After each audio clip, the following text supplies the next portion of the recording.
Asia কাপে পাকিস্তানের বিপক্ষে বাংলাদেশের অঘোষিত সেমিফাইনাল, যে জিতবে সেই যাবে ফাইনালে। এমন ম্যাচ শুরুর আগেই ধাক্কা, ইনজুরিতে এদিনও মাঠের বাইরে টাইগার ক্যাপ্টেন লিটন দাস। ব্যাকফুটে থেকে খেলা শুরু করার পরই বদলে গেল সব হিসেব নিকেশ।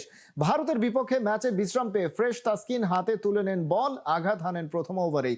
পাকিস্তানি ডেঞ্জারম্যান শাহিদ জাদা ফারহান ফেরেন 4 রান করে। পরের ওভারের ড্রেসিং রুমে সিয়াম আইয়ুব সঙ্গী টুর্নামেন্টের চতুর্থ ডাক পাওয়ার প্লেতে 30 রানেও তুলতে পারেনি পাকিস্তান। উল্টো বিপদ বেড়েছে আরো। নিয়মিত বিরতিতে উইকেট হারাতে থাকা দলটা 49 রানেই উইকেট হারায় 5টা। পাকিস্তানিদের যখন 100-র নিচে অল আউট হওয়ার শঙ্কা, তখন হাল ধরে ওদের লোয়ার অর্ডার হারিস নওয়াজ শাহিনদের কার্যকরী ক্যামিওতে মোটামুটি সম্মানজনক স্কোর 135-এ পৌঁছায় পাকিস্তান। দুবাইতে অল্প রানের এই টার্গেট পেরোতে পারলেই বাংলাদেশ ফাইনালে খেলবে ভারতের বিপক্ষে।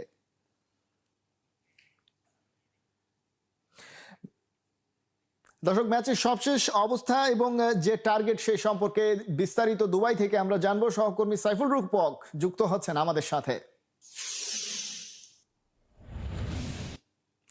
সাইফুল রূপক, অনেক হতাশা ছিল একটা পর্যায়ে এশিয়া কাপে বাংলাদেশকে নিয়ে, কিন্তু স্পেশালি ভারতের বিপক্ষে দুর্দান্ত একটা বোলিং ইনিংস অ্যাটলিস্ট উপহার দিতে পেরেছে বাংলাদেশ। ব্যাটিংটা নিয়ে এখন পর্যন্ত শঙ্কা রয়েছে কিনা যে 136 রানের টার্গেট, সেটা এই উইকেটে আসলে বাংলাদেশের ব্যাটারদের জন্য, যে ব্যাটিং লাইন আপ নিয়ে নেমেছে তারা, তাদের জন্য কতটা চ্যালেঞ্জিং? ডেফিনেটলি চ্যালেঞ্জিং তো হবেই, কারণ উইকেটটা গত যে সুপার ফোরে এখানে যে কটা ম্যাচ হয়েছে সেই ম্যাচগুলো থেকে একটু আলাদা। কারণ আমরা দেখেছি যে প্রথম 2 ম্যাচ কিংবা ইভেন গতকালের ম্যাচও উইকেট 160-70 অ্যারাউন্ডের উইকেটে ছিল, বাট আজকে মনে হচ্ছে একটু ট্রিকি, বলটা একটু থেমে থেমে আসছে, মানে একদম ইজিলি ব্যাটে বলে কানেকশন হওয়ার মতো উইকেট না এটা। সো অনেকেই টাইমিং মিস করছে, মিস টাইমিং হচ্ছে, আমরা দেখেছি পাকিস্তান ব্যাটারদের ক্ষেত্রে সেই সমস্যাটা হয়েছে। সো উইকেটটা 140-150 অ্যারাউন্ড উইকেট, যেই জায়গাটাতে বলা যায় বাংলাদেশ 136 টার্গেটে নামবে। পাওয়ার প্লেটা ইম্পর্টেন্ট, আপনার মাত্র 6.5-7-এর আশপাশে প্রতি ওভারে টার্গেট, সেই জায়গাটাতে আপনার উইকেট হাতে রেখে আগাতে হবে। মানে খুব বেশি ক্যালকুলেশন করতে হবে না, জাস্ট উইকেটটা হাতে রাখলে আপনার কিন্তু ওভার প্রতি 6-7 খুব আরামসে আসবে। এই জায়গাটাতে আসলে ব্যাটাররা মানে ডিফেন্সিভ মেন্টালিটিতেই আমার মনে হয় থাকা উচিত, কারণ একটু অ্যাটাকিং থাকলে পাকিস্তানের বোলিং অ্যাটাক একদম খারাপ না। আপনি যদি দেখেন আবরার আছে, সাইম আইয়ুব আছে, নওয়াজ আছে, স্পিন অ্যাটাক দুর্দান্ত। পেসারদের মধ্যে শাহিন শাহ আফ্রিদি, হারিস রোফ, তারা সবশেষ ম্যাচে কনফিডেন্সটা গেইন করেছে। সো এবং বাউন্ডারিও বড়। সো এই জায়গাটাতে আমার মনে হয় যে টপ অর্ডার ব্যাটিংটা খুবই ইম্পর্টেন্ট। ইমন, সাইফ তো অবভিয়াসলি ফর্মে আছেন। মিডল অর্ডারে তাহিদ হৃদয়, জাকির আলী অনেক, আজকে আমি আশা করবো তাদেরকে লাগবে না। তাদেরকে যদি না লাগে অবশ্যই বাংলাদেশ অনেক কনফিডেন্ট নিয়ে ফাইনাল উঠবে। তবে উইকেটটা যতটা সহজ অনেকেই ভাবছে, কিন্তু ততটাও সহজ না। পাকিস্তান এই রানেও চ্যালেঞ্জ ছুড়ে দিতে পারে। পাকিস্তানি সাংবাদিকরা আসলে আমাদের সাথে অনেকেই গল্প করতে করতে বলছিলেন যে উইকেটটা ট্রিকি এবং বাংলাদেশের জিতলেও আসলে কঠিন হবে। মানে পাকিস্তান নিঃসন্দেহে আপনি সেই জান বলছিলেন দিয়ে যে বোলিং করবে। বাংলাদেশের ব্যাটিং অর্ডারদের জন্য একটু চ্যালেঞ্জিং হবে, যেহেতু ট্রিকি উইকেট। সেই জায়গায় লিটন দাসের মতন একজন টপ অর্ডার ব্যাটসম্যান, যার উপর আসলে তিনি শুধু ক্যাপ্টেন নয়, আলাদা একজন স্পেশালিস্ট ব্যাটসম্যানও এই জায়গাতে বাংলাদেশের প্রেক্ষাপটে, তার জায়গা থেকে আসলে কতটা অভাব যে ব্যাটিং অর্ডার নিয়ে বাংলাদেশ নিয়ে নেমেছে সেটা পূরণ হবে? লিটন দাসকে অনেক বেশি মিস করবেন আপনি। লিটন দাস না থাকা মানে আপনার ব্যাটিং অর্ডার উলটপালট হয়ে যাবে। কারণ আপনি আজকে আগের ম্যাচে লিটন দাসের জায়গায় পারভেজ ইমনকে খেলিয়েছেন, আজকে কিন্তু পারভেজ ইমন ওপেনিং এ নামবে, কারণ তানজিদ তামিম ড্রপ হয়েছে। সো ওয়ান ডাউনে কে খেলবে? তাহিদ হৃদয় কি আপনি প্রমোশন দিবেন? তাহিদ হৃদয় কিন্তু এই নাম্বার 4 কিন্তু রান করছে। গত ম্যাচে রান পায়নি, তার আগের ম্যাচে রান পেয়েছে। সো ব্যাটিং অর্ডারে একটা উলটপালট। হয়তো আমরা নাম্বার 3 তে আজকে লিটনের যে পজিশনটা, সেই পজিশন হয়তো শেখ মেহেদীকে দেখলেও দেখতে পারি। আদারওয়াইজ হয়তো তাহিদ হৃদয়কে প্রমোশন দিতে পারে। একটু লিটন দাস এক্সপেরিয়েন্স ক্যাম্পেইনার, বড় মঞ্চে রান করেছে এর আগে এশিয়া কাপে 2018 এখানে ফাইনালে সেঞ্চুরি হাঁকিয়েছে, বা ভারতের বিপক্ষে অস্ট্রেলিয়া বিশ্বকাপে রান করছে। সে কিন্তু বড় দলের বিপক্ষে বড় মঞ্চে রান করে। আর এই ধরনের উইকেটে, এই ধরনের পিচে কিন্তু তার মতো, যার ডিফেন্স খুব ভালো, তার স্কিল খুব ভালো, এই ধরনের ব্যাটাররা আসলে খুব ভালো ইফেক্টিভ রোল প্লে করতে পারে। সো লিটন দাসকে ডেফিনেটলি মিস করবে বাংলাদেশ। তবে আশা করা যাচ্ছে আসলে যদি পাওয়ার প্লেটা বাংলাদেশের ক্রিকেটাররা, বাংলাদেশের ব্যাটাররা, টপ অর্ডার এবং ব্যাটাররা সবকিছু মিলিয়ে আসলে নিজেদের নর্মাল যে ব্যাটিংটা, সেটাই, যে ব্যাটসম্যানরা রয়েছেন ব্যাটিং অর্ডারে আজকে, তারা নর্মাল ব্যাটিংটাই যদি করে যান, খুব বেশি অ্যাগ্রেসিভ বা খুব বেশি কারিশমা তাদের দেখানোর হয়তো বা প্রয়োজন নেই, যেটা আপনি বলছিলেন সাইফুল রূপক, তাহলেই হয়তো বা এই টার্গেটটা 136 রানের টার্গেটটা চেস করা সম্ভব। সাইফুল রূপক দুবাই থেকে আমাদের সঙ্গে যুক্ত হচ্ছিলেন, অনেক অনেক ধন্যবাদ আমাদের সঙ্গে যুক্ত হওয়ার জন্য। দর্শক, আলোচনা করছিলাম বাংলাদেশের আজকের ম্যাচ জিতে পাকিস্তানের এগেনস্টে শেষ পর্যন্ত ফাইনালে যেতে পারবে কিনা সাইফুল রূপক দুবাই থেকে জানাচ্ছিলেন সে প্রসঙ্গে।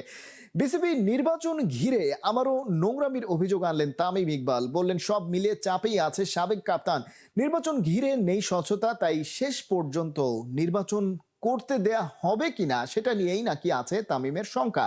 শুধু উদ্দেশ্য হাসিলের জন্য 15টা ক্লাবকে কাউন্সিলরশিপ না দেওয়ার ঘটনাকে লজ্জাজনক বলছেন সাবেক কাপ্তান। নাহিন বিন জসিম জানাচ্ছেন বিস্তারিত।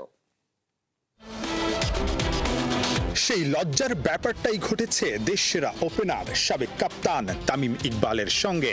আগের দিন তার কাউন্সিলরশিপ নিয়ে একটা পক্ষের অদ্ভুত আর ভুতুরে সাজানো আপত্তি জমা পড়ে নির্বাচন কমিশনে। পরদিন তামিম হাজির বিসিবিতে শুনানিতে। ঘড়িতে তখন দুপুর 2:45।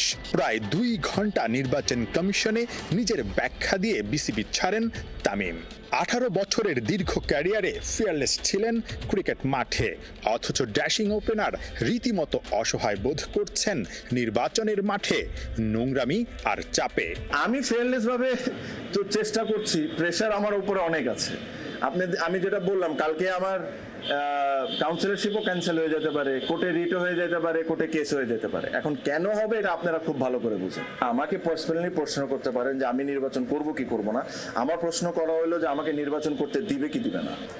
গঠনতন্ত্রতে যদি এই কথাটা লেখা থাকে যে একদম স্পেসিফিকলি আপনাকে অমুক ডেতে ঘোষণা দিয়ে দিতে হবে যে আপনি সাবেক ক্রিকেটার, তাহলেই আপনার এই কাউন্সিলরশিপের বৈধ, তাহলে আমি মানতে পারি। এই জায়গায় তো কোনো কিছু লেখা নেই। ধরলাম সাবেক ক্রিকেটারকে বাদই দিলেন, অর্গানাইজার যে আমি না, এটা আপনি কেমনে করে প্রমাণ করবেন? আমি গুলশান ক্লাবের কমিটিতে আছি, ওল্ড ডিএচএস এর কমিটিতে আছি। ওই চিঠিতে উল্লেখ করা লেখা যে আমি ওল্ড ডিএচএস এর সাথে আমার কোনো সম্পর্ক নেই। প্লিজ উপরে যান, যে ওল্ড ডিএচএস এর কমিটিটা খুঁজে বের করে দেখেন ওল্ড ডিএচএস আমি আছি কি নাই। এই মুহূর্তে চিটাগাং এ একটা খেলা T20 ফ্র্যাঞ্চাইজ চলছে, যেখানে আমি টিম ওন করি।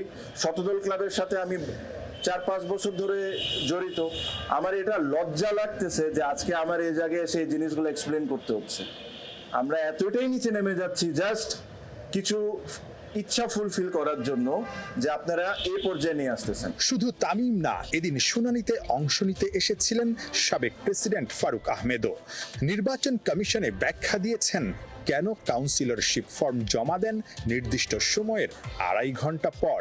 নির্বাচন ঘিরে এমন অসংখ্য অনিয়মের মাঝে তামিম সবচেয়ে গুরুতর হিসেবে দেখছেন 15টা ক্লাবকে কাউন্সিলরশিপ না দেওয়ার সিদ্ধান্তকে। এই ক্লাবগুলোর তো হিস্ট্রি আছে ভাই, 5 বছর, 10 বছর, 15 বছর, 20 বছরের হিস্ট্রি আছে। এদেরকে নিয়ে আপনারা কি রাজনীতি করতেছেন? 300টা ক্রিকেটারের ব্যাপার আছে এখানে। 300টা ক্রিকেটার রাস্তায় নেমে আসবে যদি ওরা ক্রিকেট না খেলতে পারে। সবকিছু চিন্তা করে এটা করবেন। আমার কাছে মনে হয় এনাফ গ্রাউন্ডস আছে তাদের। আমি কোনো পার্টিকুলারলি, আমার টিম তো অবশ্যই আছে, but I spoke in favour of whole cricket. প্লেয়ারদের বিষয় নিয়ে আমি কথাটা তুলেছি। আমার কাছে আমি আশাবাদী যে এরকম নোংরামি হবে না। আর এই 15টা টিম আজকে এই পজিশন